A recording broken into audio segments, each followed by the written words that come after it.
Hey everyone, it's Kai from Cool Collectibles back again for another review. This time it's the new Sideshow Collectibles Jawa 2-figure set. For all your 1/6 scale figures and more, click the link in the description below to head on over to Sideshow Collectibles. They ship worldwide, so definitely check them out. Alright, before you crazy collectors tear me a new one and go trolling about how bad these look, yes, this is unfutzed and straight out of the box, but hopefully by the end of the review, after I've shown you everything, I can try and pose them up a little bit and make them look as best they can. They do look pretty good after you do futz around with them. I have tried to take off a few things to have a closer look, but we'll get to that in a bit. The box art itself is fairly nice. Your usual standard black and grey sort of style for this high-end sort of Star Wars look, if I can actually focus. There you go. And they do look pretty good sort of set up like that. I do have to say the UPS guy was a little bit stupid and just shoved this inside my electrical meter box and left a tiny note on the door that I didn't see for about a day. So luckily I did see the note and got them out today, and it was raining, so luckily the box wasn't damaged at all. The accessories, it does come with a few accessories. It comes with a range of hands here that I'll just show. So I do like they always include extra hand pegs for each hand. I do like the way Sideshow does that. The moulding on the hands themselves and the paint application is pretty good. I don't mind that at all. I like the little sort of dirt wash and so on. And overall it caters for pretty much all the accessories and so on. Holding the blasters, I think the little thing's called a welder, and also the Droid Collar. So you do get a little blaster here. It's not, the mold itself is pretty good. The paint app could have been nicer with some of the metallic wash, but I guess it's not too bad. So I'll probably be using this with the shorter Jawa. It comes with this, I think it's called a welder. Not sure why it's a welder, but the detailing is pretty good. Particularly on the little tube things here. I don't know if they're gas cylinders or something for the welding. But one thing to note, this little bit at the top here, this antenna type thing, it does rotate, and out of the box it does come rotated down, and so you do have to rotate it pointing up like this, as it should be. And I do have to say that is very delicate. Luckily I didn't snap it, but if you are turning it, make sure you grab your fingers and so on right around the base and not try and turn it from the top, because you will snap that off. But other than that, the paint app and detail is pretty good. It comes with two magnetic droid, what do they call them? I can't remember what they're called. Those things that they put on R2 to stop him. So they've got two of these. I'm not sure why they bothered including them, since if you've got the other two droids, they came with these already. But I guess good for spares. And it comes with the Droid Collar thing. Now I guess one other thing to note, this came packaged inside the holster of the short one, and the iron blaster, or the shock blaster, came packaged inside the hilt of the taller one. And whoever put them in the factory should be smacked across the head, because they shove them in so damn far that they pretty much stick to the inside of the hilts. So it's very, very difficult to get them out. And you'll note that I'll show you in a bit that the blaster actually separates, which is probably a good thing, because I have heard from another collector friend who actually broke his trying to get it out properly. But it does separate, so I'll show you guys that in a second. Alright, I'll show you guys the hoods first, because they aren't attached to the figure or any other part of the costume in any way. And they're pretty much identical for both figures. And the instruction manual, as you'll see here, will go through how you can display them in two different options. So one option is where it's sort of wrapped around the front of the head, and the other option where it's a little bit open. So you get two separate looks when they go through how you do that. And I guess one of them, the first option is where you start with the hood with the flat face, or the straight face facing forward, and the other one with the curved side, this side facing forward. So essentially you can either have the hood with that facing the front, or this side facing the front. So it's up to you how you want to display it, and you know, it's probably good to have a bit of variation in there, so I'll be going for both looks as well. I'm not sure if I'll go with which one I'll go with, the tall one, but it doesn't really matter. They both look pretty good once you set it up properly with the hood. The material itself, it's like almost like a soft cotton pajama type material. I guess some people have said it's probably not totally movie accurate, but it's not overly delicate, and it is flexible and moves around quite nicely, and pretty much the rest of the outfit is made of this similar material, so I actually quite like it. It's not so delicate that I'm scared to touch it, like some of the Hot Toys figures and so on, where I am paranoid about running my hands over it. But this one here actually looks pretty nice. It's quite different to the old Tusken Raider, and it's definitely different to Obi-Wan's outfit as well, but I might grab those figures out a bit later and give you guys a comparison. But on to the rest of the figure. Alright, we'll go through the short one first, so I'll just get that guy out of the way. The light up feature on the head is pretty much the same on both figures, and I think the head sculpt on both figures is pretty much identical. Let me double check that. It does look pretty much the same. No major molding differences that I can see. The batteries come already pre-installed, so on the back of the head here you'll see the battery compartment with the screw that you can undo, and the switch. The lights themselves without the lights on are a clear yellow sort of reflective colour, so I do like that. So if you don't have them on, you still get a bit of yellow tinge in there, but once you turn on the switch, you do need some fingernails. They do look pretty damn bright, so I do like that.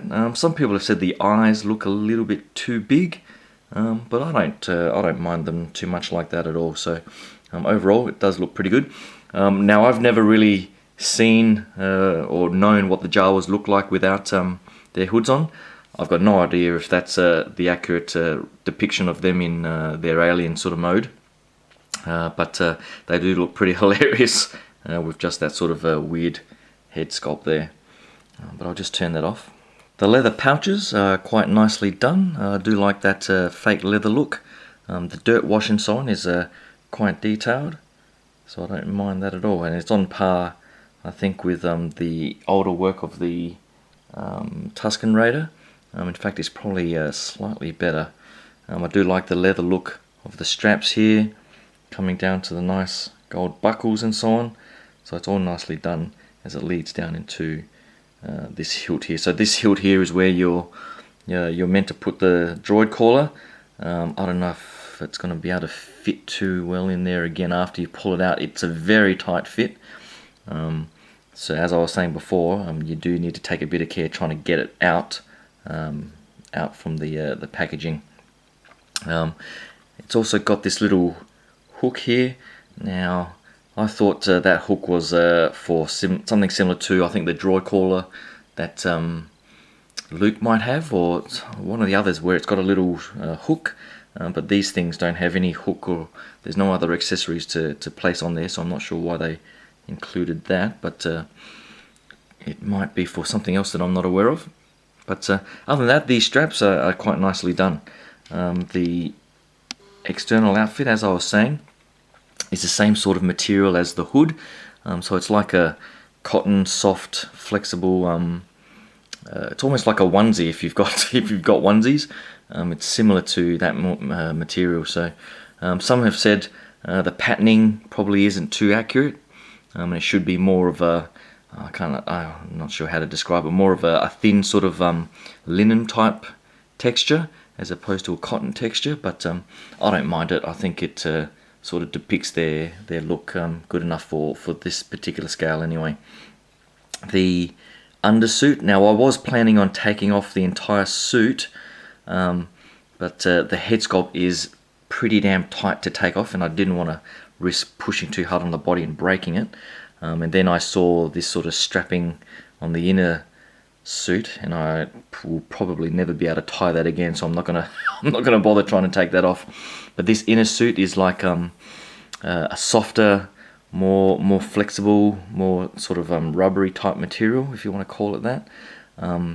It's almost like the spandex type material that they have on probably some of the undersuits of the clone troopers or the stormtroopers, or maybe even some of like the Hot Toy Superman, if you want to something similar to that. So overall, it's not too bad. I do like that look, and then you get a good look at the body. So the body here, I think for both figures, the upper torso is pretty much the same, and the arms, but it's the legs that are obviously different. So the thighs here and the shins are definitely longer on the taller version. So let me just grab the taller version and see if I can hold up both. So if I sort of open him up a little bit here, so you'll clearly see the underbody, where the knees, the thighs and so on are definitely longer. Now I'll have to say the body quality itself, I wouldn't say it's the best quality, and you probably need to be careful that it might start splitting, as you can see here on the taller version. So just be careful how you hold the figures and so on. And the joints on mine, particularly the tall one, seem to be very floppy. The thighs and the knees are pretty loose, and the sort of rotation and so on in the arms is very loose as well. So I wouldn't say I'm overly impressed with the quality of the underlying body, but I guess it's doing the job so far. As you can see, it's got double jointed knees, it's got the thigh swivel, the shoes here, they're just molded in that sort of style, so that's dirt. There's no sort of padding or material there, unlike the Sand Trooper.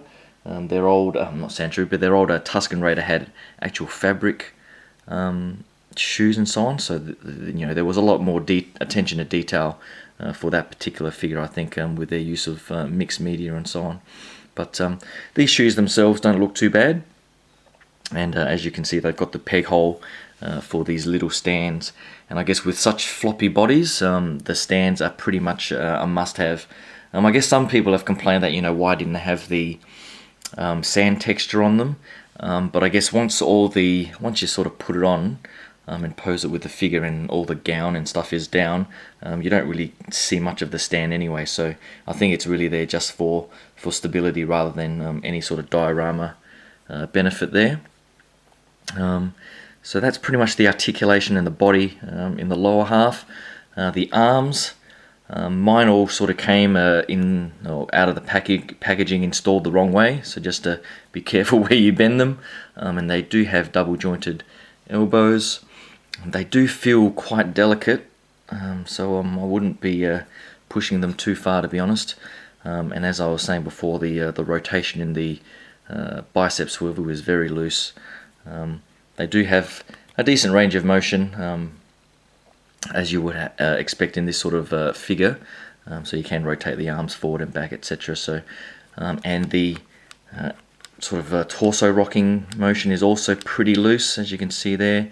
There is a rotation there. So I guess they're probably not designed for overly dynamic poses, and they will achieve their pose, but definitely use the stand for stability.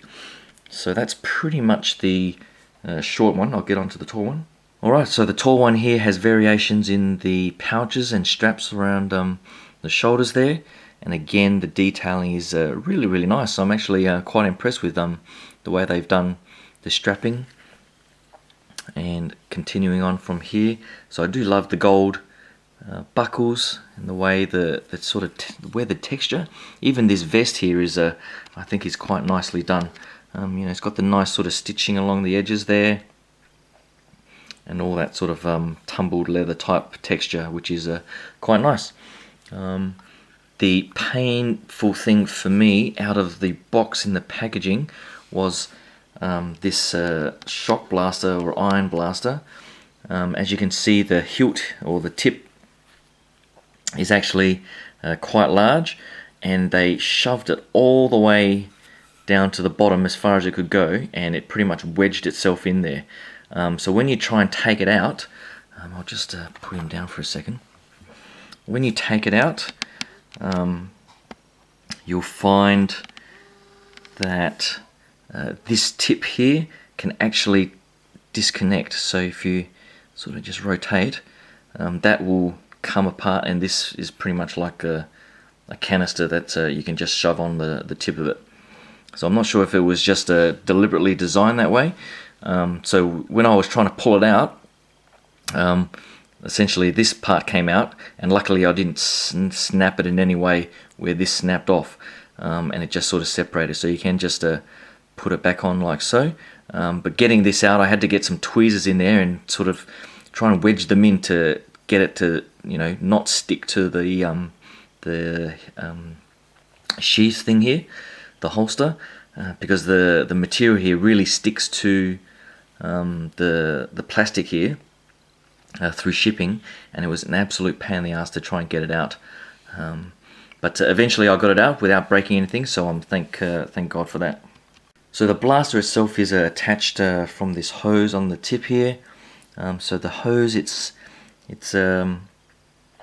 like a soft, I don't think it's plastic, it's like some sort of a soft material that goes all the way round to this nicely designed and painted pouch thing here. I'm not sure if this is some sort of, I don't know if it's a charger or what it is, but then it's got these little strings that attach all the way around the front there as well. So overall, the design is pretty nice. I'd have to say that I'd probably be really careful on adjusting that tip here in case you snap that off, and also the tip on the end of the blaster there. So just be careful how you articulate that and move that around the body. I don't think it's ever going to fit back into this bloody holster, because it is a very tight fit. So I'll definitely be posing him up holding the blaster itself. But this holster here is actually really nicely detailed. I do like the use of that sort of string to give it that tying look, and overall the weathering is really nicely done, and the material is surprisingly good, so can't complain too much about that at all. The inner clothes are pretty much the same as the smaller figure, so I'll just quickly give you another look at the underlying body here. So the thighs are definitely the longer thighs, and the shins are longer as well, so that gives you the various height differences in the figures. And again, the articulation is the same, and pretty much the looseness is all in the same spots around the rotation of the bicep swivel here. Mine particularly here is just, it feels like it's just flopping around all over the place. And the knees probably wouldn't support it too well, I don't think, so definitely use the stand. So the undersuit is again the same material and tied up with that sort of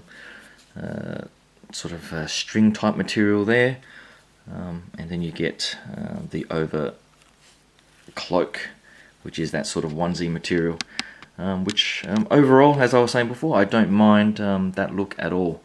So what I'll do now, now that I've shown you pretty much everything about the figures, I'll try and put these hoods on a little bit better, using option 1 and 2 in the instructions, and post them up how I would have them on display, and give you guys a final look at that. One thing I forgot to mention, I was just about to swap out the hands, and I just noticed that around the wrist area here, they've got these little attachments that give them this fur look behind the hand. I never knew Jawas had furry hands, so I guess there's a first for everything. But you'll see that around the wrist area, they've got that little strap, and they will come off as you pull the hand off. So I would probably just push them back up the wrist or the forearm, just so that every time you change this around, it doesn't keep popping off.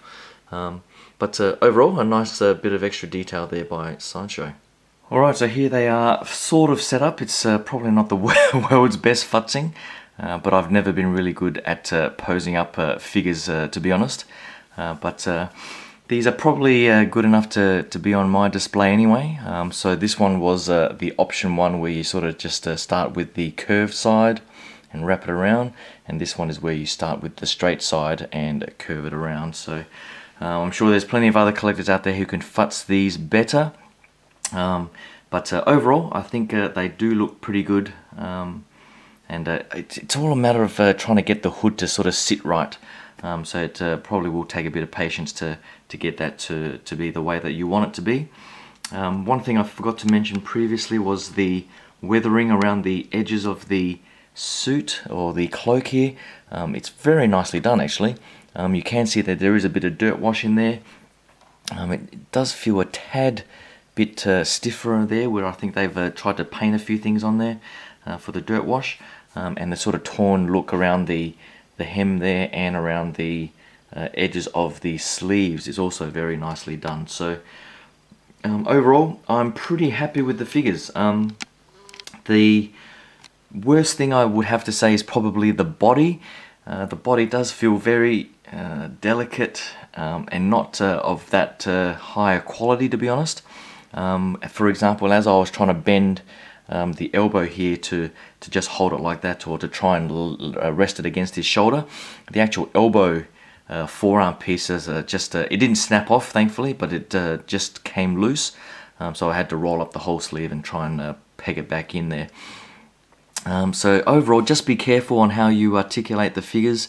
The bodies aren't the best, but overall the material of the outfit, the material of the leather pouches and so on, I would have to say is pretty good overall. So in general, for these figures I am pretty happy, and they will look pretty damn good next to the droids as well. So I won't bother getting Obi-Wan and so on to do the comparison of the outfits, but as I was saying before, I do like the material overall. So that's pretty much it. Hopefully you like that look at this new Jawa 2-figure set. Definitely, I guess, worth it if you're a big Star Wars fan for the original trilogy. So hopefully you can click that subscribe button and stay tuned, because I do have the Hot Toys Ant-Man and also Boba Fett coming up in the next couple of weeks, I think. So hopefully you can stick around for that. Thanks again, and I'll talk to you guys soon. Cheers. Bye.